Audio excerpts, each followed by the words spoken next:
বিস্ময়ে। বাক্স ভরা ছিল স্বর্ণ মুদ্রা আর মূল্যবান রত্নে। এমন দৃশ্য সে কখনো কল্পনাও করেনি। তার জীবনের সকল কষ্ট, সকল পরিশ্রম যেন এক মুহূর্তে সার্থক হয়ে উঠল। অনিচ্ছায় সেজদায় লুটিয়ে পড়ল সাজির। শুকরিয়া করতে লাগল তার রবের। হে আল্লাহ, এসব তোমারই দান। আমার পরিশ্রম, আমার দান কিছুই তুমি বৃথা যেতে দাওনি। এই পরীক্ষার পর তোমার রহমতে আমাকে ধন্য করলে। তার চোখ থেকে আনন্দাশ্রু ঝরছিল, তার হৃদয় ভরে উঠেছিল কৃতজ্ঞতায়। সে জানত আল্লাহ তার ধৈর্য ও পরিশ্রমের প্রতিদান দিয়েছেন, এবং এই প্রতিদান ছিল তার কল্পনারও অতীত। খুশিতে ভরা হৃদয় নিয়ে বাড়ি ফিরল বাক্স নিয়ে। দরজায় দাঁড়িয়ে থাকা সারা তাকালো তার দিকে, মুখে বিস্ময় আর খুশির ছাপ। কাঁপা গলায় বলল, এটা কি সাজির? বিস্ময়ে চোখ বড় বড় হয়ে গেছে। সাজির হেসে বলল, সারা, এটা আল্লাহর সাহায্য। তার রহমতে আমাদের ওপর নেয়ামত বর্ষণ করলেন। আমি সবসময় জানতাম আল্লাহ ধৈর্যশীলদের কখনো হতাশ করেন না।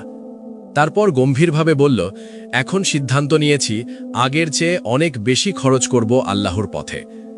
সারার চোখ ভরে এলো পানিতে।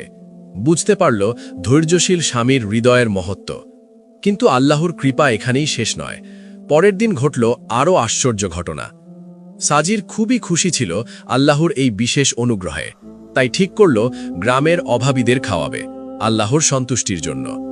গ্রামের বাজারে গেল প্রয়োজনীয় খাবার কিনতে। সেখানে চোখ পড়ল এক মুখোশধারী লোকের ওপর, যে একজন ব্যবসায়ীর কাছে 2টো বকরি বিক্রি করছে। দেখামাত্র চিনে ফেলল সাজির, কারণ সে তার সব বকরিতে লাল চিহ্ন দিয়ে রাখত, যাতে হারিয়ে না যায়।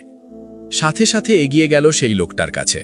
বিনয়ের সাথে বলল, এই 2টো বকরি তো আমার, তোমার হাতে এলো কিভাবে? লোকটা কড়া গলায় অস্বীকার করল, বলল বকরি 2টো তার, সাজির মিথ্যা দাবি করছে। সাজির বুঝল এই লোকটাই হয়তো তার বকরি চুরি করত।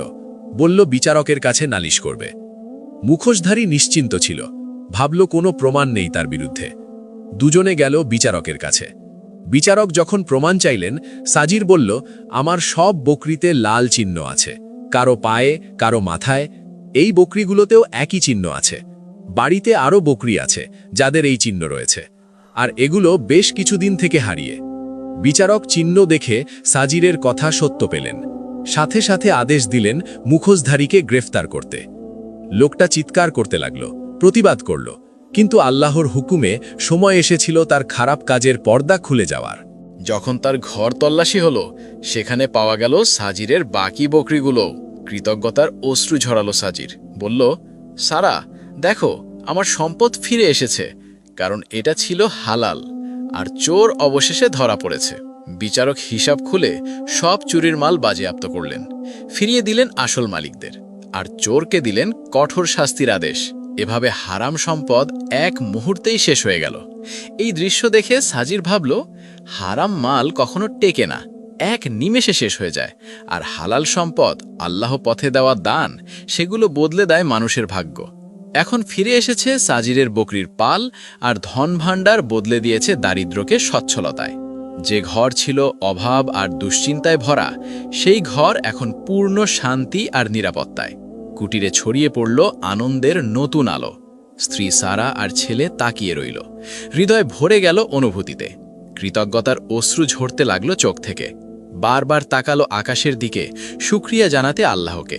কিন্তু সবচেয়ে গুরুত্বপূর্ণ, সাজিরের হৃদয় আগের চেয়ে আরও কাছে এসেছে আল্লাহর। বিনয়ের সাথে বলল, এসব আমার দানের বরকত। আল্লাহ আমার সামান্য সৎ কাজও কবুল করেছেন। এখন আগের চেয়ে অনেক বেশি খরচ করব তার পথে, আর কখনো তার দান ভুলব না। এভাবে বদলে গেল সাজিরের ভাগ্য। যে জীবন ছিল দারিদ্র্য, অভাব আর পরীক্ষায় ভরা, তা ধীরে ধীরে পরিণত হল সচ্ছলতায়। ঘর ভরে উঠল শান্তি, ভালোবাসা আর কৃতজ্ঞতায়। গ্রামের লোকজন অবাক হয়ে দেখত সাজিরের অবস্থা, প্রশংসা করত তার দানশীলতা আর ঈমানের। একে অপরকে বলতো, সত্যি, দানের সত্যিকার বরকত ভাগ্য বদলে দেয়।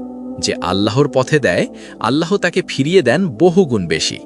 মানুষের জীবনে কখনো কখনো আসে এমন সময় যখন বিপদের পর বিপদ আসতে থাকে। হারিয়ে যায় সম্পদ, মানুষ ঠকায়, বছরের পর বছরের পরিশ্রমের ফল মনে হয় বিফলে গেছে। এমন মুহূর্তে মানুষের হৃদয় ভাঙতে শুরু করে, দুর্বল হয়ে পড়ে আশা। কিন্তু এটাই সেই মুহূর্ত যখন প্রকাশ পায় ধৈর্য, ঈমান আর আল্লাহর ওপর আস্থার প্রকৃত পরীক্ষা। এই গল্পের শিক্ষা হলো, যে মানুষ হারাম আর অন্যায় থেকে দূরে থাকে, হালাল উপার্জন করে, নিয়ত পরিষ্কার রাখে, হৃদয়ে ধৈর্য আর কৃতজ্ঞতা জীবিত রাখে, আল্লাহ তার জন্যে খুলে দেন এমন পথ যা মন কল্পনাও করতে পারে না। দান, সততা আর আল্লাহর ওপর ভরসা কখনো নষ্ট হয় না। ফলাফল দেখতে হয়তো দেরি হয়, কিন্তু যখন আল্লাহর রহমত আসে, তিনি পূরণ করেন মানুষের ক্ষতি, ফিরিয়ে দেন তার সম্মান আর দেন এমন কল্যাণ যা সে কখনো ভাবেনি। প্রকৃত সফলতা হলো কষ্টের সময়েও ভালো পথ না ছাড়া, আল্লাহর ওপর আস্থা অটুট রাখা আর অন্যদের সাহায্য করে যাওয়া। কারণ আল্লাহ ধৈর্যশীল আর তার ওপর নির্ভরশীলদের কখনো পুরস্কারহীন রাখেন না। বন্ধুরা, আশা করি এই গল্প তোমাদের খুব ভালো লেগেছে আর এর মধ্যে সুন্দর একটা শিক্ষা পেয়েছ। যদি গল্পটা ভালো লেগে থাকে তাহলে বন্ধুদের সাথে শেয়ার করো, যাতে তারাও উপকৃত হয় আর অন্যদের সাহায্য করতে আর আল্লাহর পথে খরচ করতে উৎসাহিত হয়। আল্লাহর কাছে দোয়া, তিনি যেন আমাদের সবার অবস্থা ভালো করেন আর হৃদয়কে পূর্ণ করেন কল্যাণ আর দানশীলতায়। আমিন।